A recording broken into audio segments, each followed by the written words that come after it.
아멘. 서로 축복하겠습니다. 행복한 명절 되세요. 잠이 덜 깨셨나요? 그렇게 해서 안 행복할 것 같은데 다시 한번 하겠습니다. 행복한 명절 되세요. 하나님 나라 운동을 위한 마중물이 됩시다. 다른 사람을 향한 발돋움이 필요합니다. 한 번 더 축복합니다. 믿음의 까치발을 높이 듭시다. 할렐루야.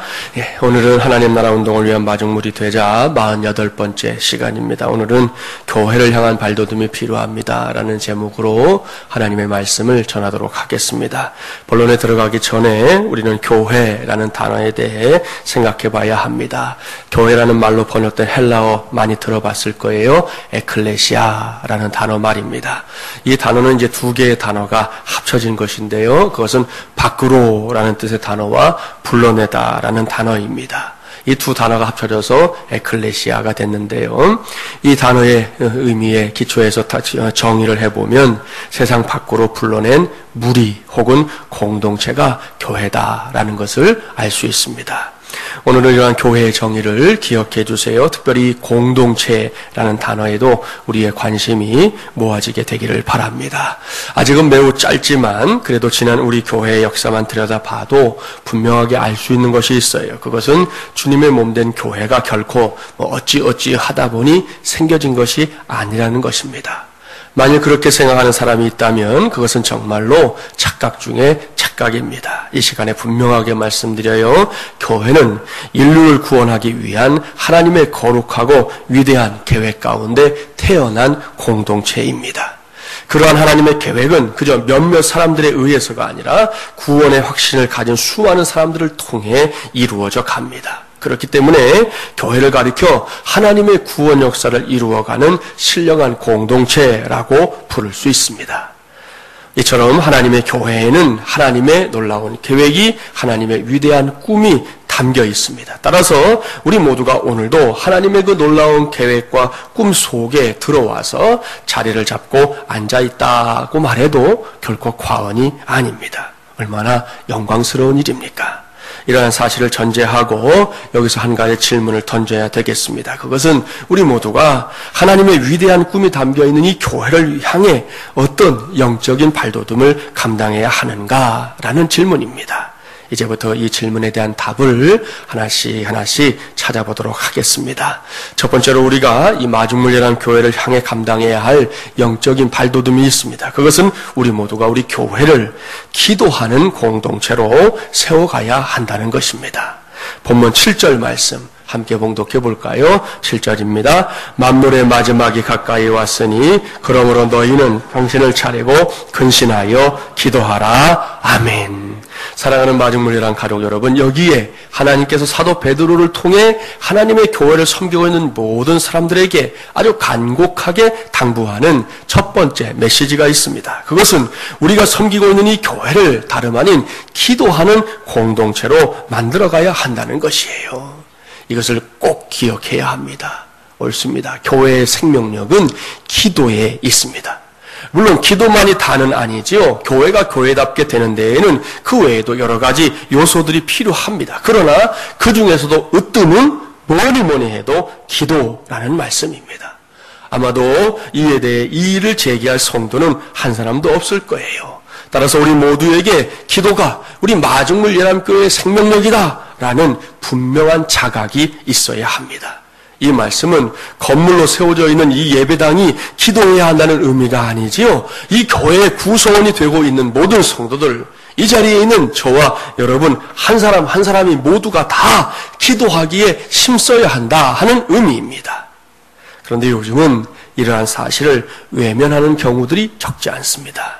제가 장신대 박사과정에서 함께 공부하던 목사님들을 이제 가끔 만나서 이야기를 나누다 보면 이 교회에서 기도 사역을 감당하는 일들이 결코 만만하지 않다고. 그러니까 저희들이 청년기 혹은 이제 막 작년에 접어들었던 그 시기에 신앙생활하던 그때와는 너무나 분위기가 달라졌다고 이구동성으로 말하는 것을 듣게 됩니다. 물론 그런 점에서 지금 우리 교회는 예외입니다. 오늘도 제3차 특세를 준비하고 있는 우리 교회이기 때문입니다. 그런데 그 목사님들의 말씀을 들어보면 강단에서 기도합시다 라고 외쳐보지만 그것이 공허한 메아리가 되어 돌아올 때가 왕왕 있다는 것이에요. 어디 그뿐입니까? 기도가 이제는 그 본연의 능력을 무시당한 채 하나의 종교 행위로 전락할 위기에 처해 있다고 탄식하는 소리도 들었습니다. 교회마다 기도하는 시간 여전히 만들어 놓았어요. 수요 기도회, 금요 기도회, 새벽 기도회 만들어 놓고 있지만 그 시간에 기도의 자리에 찾아오는 사람들의 숫자는 자꾸만 미미해져 가고 있다는 것이죠. 사랑하는 마중물려랑 가족 여러분, 이래서는 교회가 아무것도 할 수 없습니다. 그래서 저는 이 시간에 다시금 힘주어 말씀드립니다. 기도는 결코 그리스도인들의 요식행위가 아닙니다. 기도는 하나님께서 그의 자녀된 사람들에게 주신 특권 중에 특권인 줄 믿습니다. 요즘 저 바깥 세상을 보세요. 그 어느 때보다도 더 요란스러운 세상이 되어가고 있습니다. 지난 한 주간에도 끔찍한 사건, 사고가 있었습니다. 입에 담고 싶지도 않아요. 비단 우리나라뿐만 아니라 전 세계가 술렁거리고 있습니다. 이런 세상을 보면서 교회가 해야 할 일이 뭡니까? 과연 무엇을 해야 교회가 교회 본연의 사명을 감당하는 것이 되겠습니까? 사도 베드로는 여기서 하나님의 말씀을 대언합니다. 만물의 마지막이 가까이 왔으니 그러므로 정신을 차리고 근신하여 기도하라 말씀합니다. 이 말씀을 헬라어 성경에서 직역해보면 이런 말씀이에요. 모든 것에 마지막이 임박했으니 너희는 올바른 정신을 가지고 기도로 경계하라 라는 말씀이에요. 이 말씀에 주의를 기울여야 합니다. 사도 베드로는 주님께서 말씀하신 재림의 징조, 예수님이 다시 오실 징조들이 보이거들랑 당장 뛰어나가서 이제 곧 지구가 망한다 그렇게 외치며 다니라고 말씀하지 않았습니다. 재림의 시기를 점치고 앉아 있으라고 하지도 않았습니다. 건강하게 믿어가는 사람들은 재림의 징조들이 보이고 보일 때마다, 느끼고 느껴질 때마다 더 건강한 신앙과 올바른 정신을 가지고 기도하는 삶을 살아야 한다라고 말씀하고 있습니다. 그런 점에서 볼 때 지금은요, 분명히 기도해야 할 때예요. 복잡하다고 요란스러운 세상의 한복판에서 그 무엇보다 기도의 줄을 굳건하게 붙잡는 성도들이 자꾸만 늘어가야 할 시대가 지금 우리 시대라는 거예요. 초등학교에 들어와서 한 고등학생 친구가 난리를 쳤어요, 여러분. 그런 일 나올 때마다 꼭 그 아이가 불우한 환경에서 자랐다는 둥, 그 아이의 정신 상태가 온전하지 못했다는 둥, 이런 얘기들이 늘 따라붙어요. 여러분, 과연 그것만을 하는 거예요. 과연 그것 때문에만 일어나는 일이냐는 거예요. 우리가 영적으로 봐야 할 건 도대체 뭐냐는 거예요. 여러분, 하나님이 메시지를 주시는 거예요. 대한민국의 크리스찬들에게 메시지를 주신다니까요. 메시지를 주시는 거예요. 아셔야 돼요. 깨달아야 돼요. 예수 믿는 사람들이 깨달아야 돼요. 각성해야 돼요. 정말로 오늘 성경의 말씀에 기도하는데 그냥 기도하라고 하지 않았어요. 정신을 차리고 기도하라는 거예요. 여러분, 하나님의 메시지가 있는 거예요. 그걸 볼 수 있는 저와 여러분이 되시기를 바랍니다. 그뿐입니까? 개인적으로 혹은 교회적으로 만나게 되는 어려움이나 문제 속에서도 우리는 기도해야 합니다. 기도 없이 우리의 보잘것없는 지혜와 경험으로 문제를 해결하려 해서는 안 됩니다.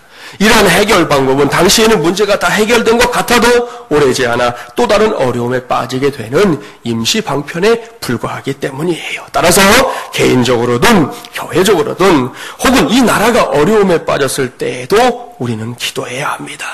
그렇게 저와 여러분이 기도에 힘쓰는 사람이 될 때 어떤 일들이 일어나는지 아십니까? 한마디로 위대한 일들이 일어나는 것을 목격하게 될 줄 믿습니다. 이 기도를 통해 위대한 삶을 살고 있는 사람들 예전에도 있었고요. 지금도 참 많이 있어요. 그 중에 한 사람을 소개합니다. 이 사람은 미국의 수상스키 선수를 꿈꾸던 이 타드 허스턴이라는 사람이에요. 1981년 4월의 어느 날이었습니다. 당시 이 20살의 타드 허스턴은 수상스키 경주를 이제 마치고 스키 로프를 풀다가 그만 이 배에 달린 기어 프로펠러에 다리가 빨려 들어가가지고 멀쩡했던 두 다리를 잃고 말았습니다. 얼마나 고통스러웠겠어요. 결국 그는 두 다리를 절단하고 의족에 의지한 채 살아갈 수밖에 없는 그런 처지가 되었습니다. 그러나 이러한 절망 속에서도 그 청년은 그리스도인이었기 때문에 성경을 매일 읽었습니다. 그러다가 그의 마음이 머물게 된 하박국서 말씀 가운데 이런 말씀이 있어요. 하박국 3장 19절입니다. 주 여호와는 나의 힘이시라. 나의 발을 사슴과 같게 하사 나를 나의 높은 곳으로 다니게 하시리로다. 할렐루야. 허스턴은 이렇게 귀한 하나님의 말씀 하박국서를 읽으면서 이렇게 기도했습니다. 하나님, 저의 남아있는 포기할 수 없는 인생과 나의 가능성, 그리고 내가 도달하고 살아야 할 삶의 모습은 무엇입니까? 가르쳐 주시옵소서. 이렇게 간절하게 기도하는 가운데 마음속에 심리학을 공부하고 싶은 마음이 생겼어요. 그래서 그런 대학에 들어가서 심리학을 전공한 후에 이 남부 캘리포니아 재활병원 의학센터의 상담원으로 취직을 했습니다. 그곳에서 허스턴은 자기와 같이 발을 잃어버리거나 또 손을 잃어버린 장애인들을 돕고 그들에게 희망과 용기를 불어넣는 일에 최선을 다하며 살았습니다. 참 귀한 일이지요. 허스턴의 인생은 그렇게 끝날 것만 같았습니다. 그런데 그러던 어느 날이었어요. 그날도 허스턴이 기도하다가 잠이 들었어요. 그런데 그 꿈에서 하나님이 자꾸만 산으로 올라가라 하시면서 이 미국의 각 주를 보여주셨어요. 캘리포니아주, 몬태나주, 뉴멕시코주 등등을 계속해서 보여주시면서 각 주마다 제일 높은 산이 있는데 그 산에 올라가라 하시는 거예요. 그는 꿈속에서 하나님께서 말씀하실 때마다 올라가라고 하시면 올라가야지요 라고 대답을 했답니다. 처음에는 이 꿈을 꾸고 나서 대수롭지 않게 생각하고 넘겨버렸습니다. 그런데 그 희한한 꿈은 한 번으로 끝나질 않았어요. 몇 번이고 계속해서 같은 꿈을 자꾸 꾸게 되었습니다. 이렇게 비슷한 꿈이 반복되는 것을 예사롭지 않게 여기던 허스턴이 어느 날인가 또다시 그 꿈을 꾸게 되었는데 그때 허스턴은 그 꿈에서 깨어나 웃으면서 이렇게 결심했습니다. 하나님, 아주 재미있으시네요. 주님은 저에게 정말 저의 불편한 이 의족을 가지고 미국 50개 주마다 최고로 높은 산을 정말로 올라가라고 요구하시는 것입니까? 좋습니다. 한번 해보지요. 이 도전은 저와 같은 장애인 친구들에게 놀라운 꿈과 삶의 격려가 될 것입니다. 제가 그 계획을 세워서 도전해 보겠습니다. 이렇게 결심한 그는 미국 50개 주의 최고봉을 의족으로 정복하는 이 서킷 아메리카라는 프로젝트를 만들어서 도전하기 시작했습니다. 1994년 6월 1일 드디어 알래스카주 맥켄리 봉에서부터 그의 정복은 시작이 되었어요. 그는 여러 차례 죽음에 다다르는 위험한 고비를 넘겨가며 아슬아슬하게 위기를 넘겼습니다. 이 소식이 전해지자 수많은 기자들이 이런 무모한 도전에 의아해하며 도대체 왜 이런 일을 하느냐고 물었습니다. 그러자 그가 이렇게 대답했어요. 나는 전능하신 하나님을 믿습니다. 그 하나님께서 나에게 주신 가능성에 대해 도전하려고 합니다. 그리고 이 도전이 내가 사랑하는 장애인 친구들에게 꿈과 용기가 될 수 있기를 소망합니다. 할렐루야. 드디어 허스턴은 이 힘든 정복의 여정을 출발한 지 66일째 되던 날 1994년 8월 7일 오전 11시 57분에 마침내 50번째 주 50번째 산인 이 하와이의 마우나키아 산 정상에 우뚝 섰습니다.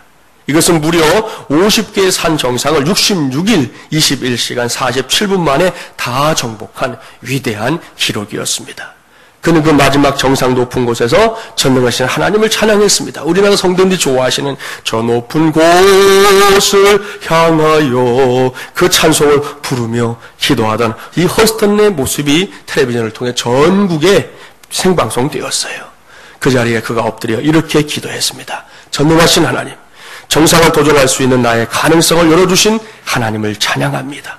이 땅의 모든 장애인들이 자신들에게 주어진 삶의 가능성을 포기하지 않고 저 높은 곳을 향하여 오르도록 도와주시옵소서. 사랑하는 마중물예랑 가족 여러분, 이것이 바로 한 사람의 기도를 들으시고 응답해 주신 하나님의 위대한 역사입니다. 여기서 한번 생각해 보세요. 한 사람의 기도가 이렇게 놀랍고 위대한 것이라면 우리 모두가 함께 기도에 힘쓸 때에는 도대체 어떤 일들이 일어날까요? 한번 생각해 보라는 거예요. 생각만 해도 흥분되고 설레는 일이 아닐 수 없습니다. 그 흥분과 설레는 마음을 가지고 오늘은 물론이고요, 10월 8일부터 시작될 제3차 특세에 우리 모두가 한자리에 모여 기도의 함성을 높여봅시다. 어떤 일들이 일어날까요? 부흥이요 기도하는 곳으로 오라라는 이번 주제를 우리 모두가 그대로 체험하게 될 줄 믿습니다. 할렐루야. 그렇습니다. 우리가 하나님의 위대한 역사를 나의 것, 우리의 것으로 체험할 수 있는 지름길은 다른 것이 아니에요. 우리 교회를 기도하는 공동체로 아주 튼튼하게 세우는 것입니다. 그러면 우리 역시 위대한 역사를 목격하게 될 것입니다. 위대한 역사의 주인공들이 될 것입니다. 한국교회는 물론이고 전 세계 교회 가운데 기도에 힘쓰는 교회가 부흥하지 않은 곳이 없어요. 그 말은 바꿔서 말하면 부흥하지 않는 교회는 기도하지 않는 교회라는 말이나 똑같은 말이에요. 여러분. 다 뒤져보세요. 전 세계에 있는 교회 가운데 기도하지 않고 부흥되는 교회가 있나? 절대 없어요, 여러분. 우리가 모두 깨달아야 할 진리입니다. 여러분, 이것이 교회를 향한 첫 번째 영적인 발돋움이에요. 이 귀한 발돋움을 성공적으로 해내는 우리 모두가 되기를, 그래서 하나님의 위대한 역사를 우리의 눈으로 목격하고 체험하게 되기를 주님의 이름으로 축복합니다. 두 번째로 우리가 감당해야 할 교회를 향한 영적 발돋움이 있어요. 그것은 우리 모두가 우리 교회를 서로 사랑하는 공동체로 세워가야 한다는 것입니다. 본문 8절 말씀 함께 봉독해 볼까요? 8절입니다.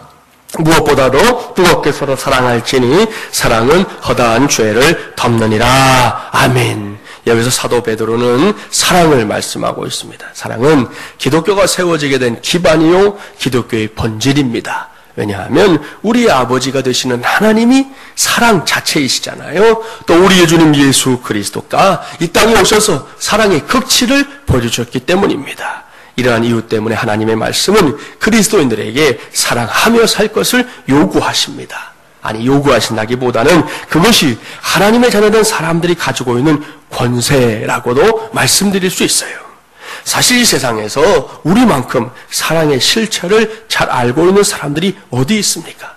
세상 사람들이 알고 있는 사랑, 다분히 추상적인 것이에요. 그래서 사랑은 무엇과 같다, 이런 표현들을 잘 한다고요. 그것이 그들에게는 사랑에 관한 최상의 표현입니다. 그러나 우리는 그렇지 않습니다. 우리는 진실로 사랑이 무엇인지를 아는 사람들입니다. 결코 추상적인 것이 아닙니다. 매우 구체적인 사랑을 알고 있습니다. 허물 많은 인간의 이 형상을 입으시고 이 땅에 오셔서 십자가라는 고난의 형틀 위에서 찢겨진 몸으로 보여주신 주님의 사랑, 바로 이 놀라운 사랑을 우리는 정확하게 알고 있습니다. 기억납니까? 우리가 이 사랑을 깨닫고 목을 놓아 울었던 적이 있었어요. 저명하는 가슴 부둥켜 안고 주님의 십자가 증거하며 살겠노라고, 다시는 죄인의 삶을 살지 않겠노라고 울부짖으며 기도했던 적도 있었습니다. 지금은 어떻습니까? 그때 우리가 경험했던 사랑의 실체가 지금도 우리의 삶 속에서 여전히 나타나고 있습니까? 이것을 진지하게 생각해야 합니다. 우리에게는 자꾸 세상 사람들처럼 추상적인 사랑의 단계에 머무르게 하려고 하는 유혹이 찾아옵니다. 그래야 대충대충 넘어가는 것도 있고, 그리 힘들지 않게 신앙생활 할 수 있다고 속삭이는 속삭임이 우리의 귀에 늘 있습니다. 그러다 보니 주님의 몸된 교회 안에서도 이 수박 겉핥기식의 사랑이 홍수처럼 넘칠 때가 있어요. 그죠? 사람들이 보니까 억지로 사랑하는 척하고 돌아서서는 상대방을 비방하기 좋아합니다. 여기저기서 수군거리기를 좋아합니다. 그러다 보니 교인들이 몇 명만 모이면 신앙에 관한 덕담을 나누기보다 이 사람 저 사람에 대해 비판하고 흉보는 일들이 너무나 자연스럽게 이루어진다는 그런 말까지 들려옵니다. 우리 교회 말고요, 저기 있는 어떤 교회가 그런다고 그러잖아요. 그러나 여러분 기억하십시오. 이것은 분명히 주님의 뜻을 거스르는 거예요. 사랑하는 마중물이란 가족 여러분, 우리는 죽도록 사랑합니다 라는 말의 의미를 아는 사람들이잖아요. 따라서 이 사랑이 이제는 오늘 이 시대의 작은 그리스도로 살아가고 있는 저와 여러분의 삶 속에서 이 교회 구석구석에서 배어나와야 하는 것입니다. 그리고 우리의 사랑은 결코 일방통행적인 사랑 아니에요. 너 혼자 해라 또는 다른 사람들은 하지 않으니 나 혼자 하겠다. 이것을 용납하지 않습니다. 본문 말씀을 잘 보세요. 뜨겁게 서로 사랑하라 말씀합니다. 그렇습니다. 우리는 서로 사랑을 실천해야 합니다. 누가 먼저라고 할 것도 없어요. 여러분, 그런 일에 자존심 세울 거 없다니까요. 내가 먼저 하는 게 자존심 상하는 것일까요? 내가 먼저 베푸는 것이 내가 갖고 있는 인격이 다른 사람들에 의해서 무시당하는 걸까요? 아니라는 거예요. 성경은 누가 먼저 하는 것을 가르쳐주지 않아요. 바로 네가 먼저다 이거예요. 예수님도 먼저 하셨는데 우리가 과연 그 앞에서 나는 나중에 할게요라고 말할 수 있겠냐는 거예요. 누가 먼저 할 거 없어요. 서로서로 조금씩만 먼저 사랑하려고 해보십시오. 그러면 우리는 곧 사랑의 온상을 만들 수 있습니다. 목장은 목장대로 서로 사랑하며 살아보시라는 거예요. 각 부서는 부서대로 서로를 사랑하는 일에 그 부서의 사활을 한번 걸어보라는 것입니다. 그렇게 우리 안에 서로 사랑이 넘치도록 해야 한다는 것입니다. 이런 운동이 교회 전체로 확산될 때 우리 교회는 이 시대가 기대하는 사랑의 현장이 될 수 있을 줄 믿습니다. 서로 축복해 주시죠. 당신을 주 안에서 뜨겁게 사랑하겠습니다. 한 번 더 축복합니다. 제가 먼저 사랑하겠습니다. 제가 먼저 섬기겠습니다. 할렐루야. 여러분, 이렇게 서로 사랑하는 공동체를 만들어가는 여러 가지 방법이 있겠지만 오늘은 구체적인 방법 한 가지만 말씀드릴게요. 미국의 어느 주일학교에서 있었던 일을 통해서 제가 배웠어요. 한 명의 선생님이 10명 정도의 아이들에게 이렇게 말씀을 가르치고 있었습니다. 공과 공부를 마친 후에 선생님이 아이들에게 선물을 나누어 주셨어요. 우리나라의 교회에서는 이런 경우에 공평하게 한다고 똑같은 선물을 주잖아요. 10이면 10명, 5명 똑같은 걸 사서 이렇게 주는데 미국 교회는 이제 개성을 강조해서 그런지 10명 모두에게 각각 다른 선물을 선생님이 이렇게 나누어 주었어요. 그러다 보니 선물을 받고 나서 아이들 가운데 만족하는 아이도 있고 이건 내가 별로 원하던 것도 아닌데 해서 좀 만족하지 않은 불평 있는 아이도 나올 수 있지 않겠습니까? 그 중에 똑똑해 보이는 한 아이가 있었고요. 그 옆에 조금 우둔해 보이는 아이가 있었는데 이 똑똑해 보이는 아이가 이 우둔해 보이는 아이가 받은 그 선물이 탐이 났어요. 똑똑해 보이는 아이가 제안합니다. 얘들아 우리 선생님이 선물도 주셨는데 이 선물 가지고 게임하자. 우리 다시 이 선물 다 내놓고 이긴 사람이 거기 있는 선물 중에 자기가 원하는 거 골라가도록 하자. 이렇게 이제 제안을 했어요. 놀아준다는 말에 이 우둔해 보이는 아이가 동의했습니다. 원래 게임의 주도권은 항상 하자고 하는 아이에게 있기 마련 아닙니까? 여러분, 게임 하자고 하면서 내가 잘하는 걸 하겠어요? 내가 못하는 걸 하겠어요? 내가 잘하는 걸 하는 거예요. 그러니까 내가 잘하는 게임을 하니까 내가 계속 이기지 않겠습니까? 결국 얼마 지나지 않아서 이 게임에서 똑똑해 보이는 그 아이는 자기가 원하는 선물을 들고 만족의 미소를 짓게 되었습니다. 반면에 우둔해 보이는 아이는 처음에 받았던 선물과는 다른 선물을 이제 가졌으니까 고개를 푹 떨구고 있었어요. 그 옆에 또 한 그룹의 모임이 있었습니다. 마찬가지로 선생님이 공과 공부를 마치고 10명의 아이들에게 서로 다른 선물을 각각 나누어 주었어요. 여기서도 마찬가지로 선물에 만족하는 아이, 만족하지 못하는 아이가 있었습니다. 지혜롭게 생긴 어떤 아이의 선물을 옆에 친구가 자꾸만 쳐다보면서 갖고 싶어하는 그런 모습이 보였어요. 친구의 선물을 괜히 만지작거립니다. 눈길이 떠나지를 않아요. 지혜롭게 생긴 이 아이는 그날 그 친구에게 갖고 싶은 선물을 그냥 줘버리면 그 친구가 이제 자존심이 상할 수 있잖아요. 그걸 생각했어요. 그래서 이 친구도 게임을 제안했어요. 우리 게임하자. 물론 그 게임에서 지혜로운 아이는 져주었습니다. 조금 지나고 나니 지혜롭게 생긴 아이는 자기 친구가 원하는 선물을 들고 환하게 웃고 있는 그 모습을 옆에 서서 기쁜 모습으로 지켜보고 있었습니다. 흐뭇해하고 있었습니다. 사랑하는 마중물예랑 가족 여러분, 두 명 다 지혜로운 아이, 명석한 아이입니다. 그런데 한 명은 그 명석한 머리를 이용해서 남의 것을 빼앗고 자기의 만족을 누리는 인생을 살고 있습니다. 이런 모습은 우리가 사는 세상에 이미 넘었습니다. 뭐 찾으려고 할 필요도 없습니다.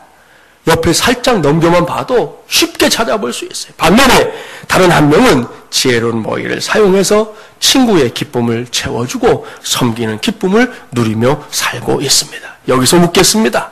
이 두 영혼 중에 어느 영혼이 더 위대합니까? 누가 더 강한 자입니까? 세상은 분명히 전자를 꼽을 것입니다. 그러나 우리는 아닙니다. 우리는 후자입니다. 아니, 반드시 후자여야 합니다. 왜요? 우리는 서로 사랑하는 것의 가치를 아는 사람들이기 때문입니다. 그렇습니다. 사랑은 이미 고린도전서에서도 말씀하고 있어요. 자기의 유익을 먼저 구하지 않는 것입니다. 양보하고 얻은 기쁨, 이것이 진짜 기쁨임을 아는 것, 그게 사랑이에요. 희생하고 얻은 만족, 이것이 진짜 만족인 것을 아는 것이 사랑이란 말입니다. 사랑하는 여러분, 이것이 바로 교회입니다. 이것이 바로 교회가 추구하는 사랑의 가치입니다. 서로서로 뜨겁게 사랑하기 위해 몸부림치는 건 말입니다. 물론 우리는 다 부족해요. 목사인 제 자신부터 상대방을 넉넉하게 사랑하는 것이 쉽지 않습니다. 잘 해보겠다고 마음도 먹고 생각도 늘 하지만 잘 못할 때가 더 많은 것 같습니다. 그래서 가슴이 답답해질 때도 있습니다. 그렇다고 해도 불가능한 것은 아닙니다. 따라서 포기하지 말아야 합니다. 지금부터라도 다시 시작해야 합니다. 그런 마음으로 우리 교회를 섬겨주는 사람들이 많아지면 많아질수록 우리 교회는 이 교회를 이전보다 더 뜨겁게 서로 사랑하는 공동체로 세우게 될 것입니다. 동시에 우리 모두는 교회를 향한 영적 발돋움을 성공적으로 해낼 수 있게 되는 것입니다. 이 귀한 역사를 감당해가는 저와 여러분이 되기를 주님의 이름으로 축복합니다. 세 번째로 우리가 감당해야 할 교회를 향한 영적인 발돋움이 있습니다. 그것은 우리 모두가 우리 교회를 이 좋은 청지기들의 공동체로 세워가야 한다는 것입니다. 본문 10절 말씀 함께 봉독해 볼까요? 10절입니다. 각각 은사를 받은 대로 하나님의 여러 가지 은혜를 맡은 선한 청지기같이 서로 봉사하라. 아멘. 교회가 가지고 있는 또 하나의 힘은요, 봉사하는 데 있어요. 세상에서는 일을 하면 그 일에 대한 대가가 바로 눈앞에서 주어집니다. 그것을 얻기 위해서 동분서주하는 사람들 많잖아요. 그 대가가 주어지지 않으면 당장 일하지 않습니다. 때려칩니다. 정말 한 푼이라도 더 벌기 위해서 얼마나 많은 사람들이 건강도 무시한 채 달려가고 있는지 모릅니다. 그러나 교회 생활은 다르지요. 이리 뛰고 저리 뛰고 하는 것은 같을지 몰라도 우리는 이 안에서 일할 때 어떤 대가를 구하지 않습니다. 왜냐하면 이미 우리는 구원이라고 하는 엄청난 선물을 받았기 때문입니다. 그래서 성경은 주님의 몸된 교회를 섬기는 사람들을 가리켜 청지기라고 부르고 있는 것입니다. 청지기라는 말은 헬라어로 디아코노스라고 하는데요. 이 말은 이 집의 모든 살림을 책임지는 자를 뜻합니다. 영어로 말하면 우리 집사님들에게 붙여지는 영어 호칭이 디콘인데 바로 그 단어가 이 청지기라고 하는 단어와 같은 단어입니다. 그러니까 이미 주님의 은혜로 인해 구원받은 저와 여러분은 이 하나님의 집 안에서 지금 청지기로 살아가고 있는 것이라는 거예요. 따라서 우리는 이 교회의 살림을 책임져야 할 사람들입니다. 이 일은 결코 다른 사람들이 할 수 있는 게 아니에요. 마중물 예람교회의 살림은 마중물 예람교회의 식구들이 하는 것입니다. 마중물 예람 공동체는 마중물 예람 공동체 멤버들의 몫이라는 말씀입니다. 이 땅 위에 아무리 교회가 많아도요, 우리 교회의 살림을 다른 교회 성도들이 와서 책임져 주지 않습니다. 따라서 우리는 항상 교회 일에 관심을 가져야 하는 것입니다. 그렇습니다. 결코 이 무관심이라는 고질병에 걸리면 안 됩니다. 현대사회에서 매우 심각하게 다루어지고 있는 이 무관심병이 바깥 사회에서 얼마나 문제가 됩니까? 여러분 옆에서 사람이 얻어맞고 있는데 쳐다보지도 않아요. 여러분 아시잖아요. 얼마 전에도 그렇게 사람이 끌려가서 결국 성폭행당하고 세상을 떠나는 일이 벌어져도 그것을 지나가는 사람들이 봤지만 아무도 관여하지 않는 무관심병에 걸린 우리 사회가 오늘 우리의 문제거리 아닙니까? 그런데 이 무관심병이 오늘날 교회 안으로 슬그머니 스며들고 있어요. 우리는 그것이 얼마나 무서운 것인지도 깨닫지 못한 채 살아갈 때가 많습니다. 이것은 청지기의 삶이 아닙니다. 매사에 관심을 가지고 이 교회가 하나님께서 기뻐하시는 방향을 향해 잘 가고 있는지 아닌지 여러분 살피셔야 하고 그것을 위해서 여러분 함께 힘을 모을 수 있어야 한다는 것입니다. 이것이 청지기의 삶이에요. 이를 위해 하나님께서 우리 모두에게 각각의 은사를 주셨습니다. 따라서 내게 주신 은사를 활용해서 주님의 몸된 교회를 든든히 세워가는 일에 헌신할 수 있어야 하는 것입니다. 그래야 우리 교회가 주님이 기뻐하시는 교회가 될 수 있는 것입니다. 그렇다면 좋은 청지기는 어떤 자세로 교회를 섬겨야 될까요? 본문 11절 말씀에 보니까 좋은 청지기의 자세가 설명되어 있어요. 11절 함께 봉독해 봅니다. 만일 누가 말하려면 하나님의 말씀을 하는 것 같이 하고 누가 봉사하려면 하나님의 공급하시는 힘으로 하는 것 같이 하라. 이는 범사에 예수 그리스도로 말미암아 하나님의 영광을 받으시게 하려 함이니 그에게 영광과 권능이 세세에 무궁하도록 있느니라. 아멘. 이 말씀에는 하나님의 집을 맡은 청지기들이 기억해야 할 두 가지 원칙이 설명되고 있어요. 먼저는 하나님의 이 청지기다운 언어 생활입니다. 지난주에도 우리의 입술에 어떤 말들을 담아야 할지 잠깐 말씀을 드렸잖아요. 여기서 다시금 이 점에 대해 말씀을 드려야 할 만큼 요즘 우리는 언어의 이 혼탁 시대에 살고 있습니다. 특히 대중매체의 발달로 인해 갖은 은어와 비어들이 양산되고 있습니다. 유명 연예인이 한마디만 하면 한동안은 그 연예인이 했던 말들을 애고 어른이고 할 것 없이 즐겨 사용하는 것을 봅니다. 그뿐입니까? 덕스럽지 못한 말들을 예사롭게 해대며 상대방의 가슴에 못질을 하는 일들 비일비재합니다. 이러한 때를 살아가고 있는 우리에게 사도 베드로의 말씀은 매우 중요합니다. 하나님께서는 우리들이 사적으로든 공적으로든 어떤 말을 하든지 늘 그 마음가짐 속에는 하나님의 말씀을 전하는 것처럼 내가 지금 하나님의 말씀을 전하는 것이지 라고 하는 그런 심정으로 은혜롭고 덕스러운 말들을 하기를 힘쓰라 말씀하고 있습니다. 이것이 청지기로서의 언어 생활이에요. 영국의 엘리자베스 여왕 아시잖아요. 어느 날 영국 엘리자베스 여왕이 남편과 이 사소한 일로 다퉜다고 해요. 뭐 여왕도 다 부부싸움 하는 거죠. 뭐 안 할 수 없잖아요. 아무튼 그 싸움 때문에 남편이 이제 화가 나서 방 안에 들어가 갖고는 문을 잠가 버렸어요. 하루 일과를 마친 여왕이 이제 저녁에 방에 들어가려고 하는데 문을 열려고 하니까 문이 잠겨 있는 거예요. 그러니까 아침에 잠겼던 이 문이 하루 종일 잠겨 있었던 거예요. 아무리 열려고 해도 안 열려져서 그때 여왕이 밖에서 이렇게 말했어요. 나 대영제국의 여왕 엘리자베스는 그대에게 문을 열 것을 명령하노라. 여러분, 문이 열렸을까요? 안 열렸을까요? 안에서 아무런 반응이 없어요. 이 모두가 아침에 했던 일 때문이라고 생각하니까 이 여왕이 더더욱 화가 났어요. 그러나 잠시 후에 여왕이 여러모로 생각한 끝에 생각을 바꿨습니다. 낮은 목소리로 이렇게 말했어요. 여보, 저는 당신이 사랑하는 아내 엘리자베스예요. 밖이 추워도 너무 추운데 문 좀 열어주시면 안 돼요? 제발요. 그제야 단단하게 닫혀 있었던 문이 활짝 열렸다고 합니다. 무슨 이야기인지 아시겠죠? 아무리 대영 제국의 여왕이지만 여왕도 사람을 움직이기 위해서는 사랑의 언어를 사용해야 한다는 거예요. 사람의 마음을 움직이는 것이 여러분의 말이거든요. 여러분의 그 말이 어떤 언어가 되느냐에 따라서 내 앞에 있는 사람의 마음을 내 것으로 삼을 수도 있고 계속해서 그 사람의 것으로 남겨둘 수도 있고 서로 가까워지게 할 수도 있고 서로 멀리서 바라보는 사이가 되게 할 수도 있고 결국은 우리의 입술에 달려있다는 것입니다. 여러분, 사랑의 언어 사용하며 살아보세요. 열매를 따게 될 것입니다. 우리가 저 농부들처럼 들판에서 일하는 그런 농부의 그런 경험은 없지만 적어도 저와 여러분이 살면서 이 가을에 우리의 입술의 열매 풍성하게 거두면 얼마나 좋겠습니까?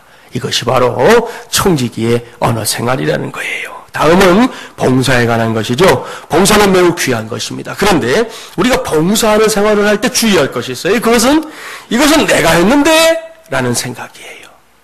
이러한 생각은 곧 우리의 마음을 엉뚱한 것으로 얼룩지게 만듭니다. 이러한 마음의 얼룩은 우리로 하여금 더 이상 좋은 청지기가 되지 못하게 만듭니다. 따라서 우리는 봉사할 때에 오늘 베드로가 가르쳐준 그대로 하나님께서 주시는 힘으로 하는 것이로구나 라는 사실을 항상 잊지 말아야 됩니다.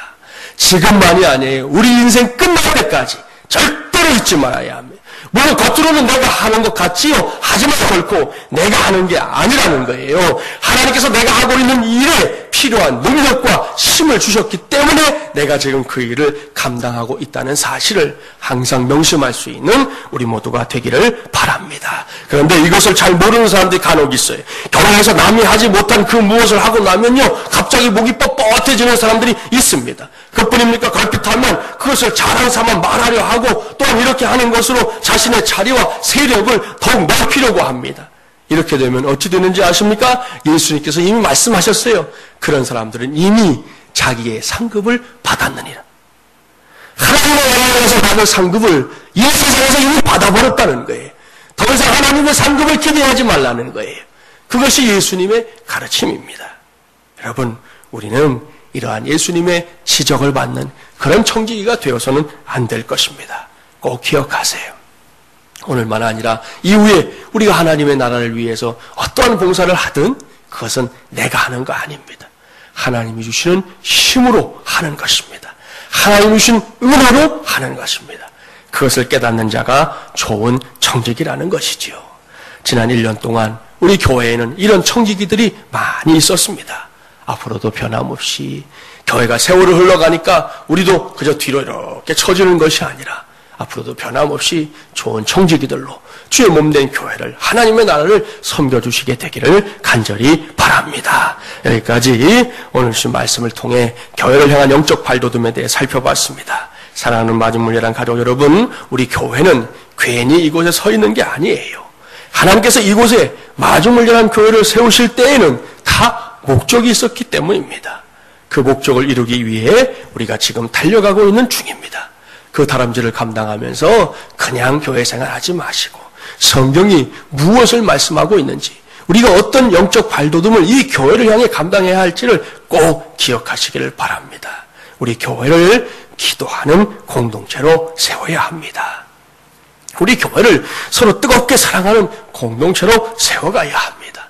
우리 교회를 좋은 청지기들이 모이는 그런 공동체로 세워가야 합니다. 그래서 우리 교회가 이 나라와 민족과 역사 속에서, 나아가 영광 속에서 하나님께서 들어쓰시는 위대한 교회로 쓰임받게 되기를 주님의 이름으로 간절히 축원합니다. 기도하겠습니다. 하나님 아버지 감사합니다. 오늘도 하나님의 종들을 불러주시고 예배하게 하신 이 자리에서 주의 음성에 귀를 기울입니다.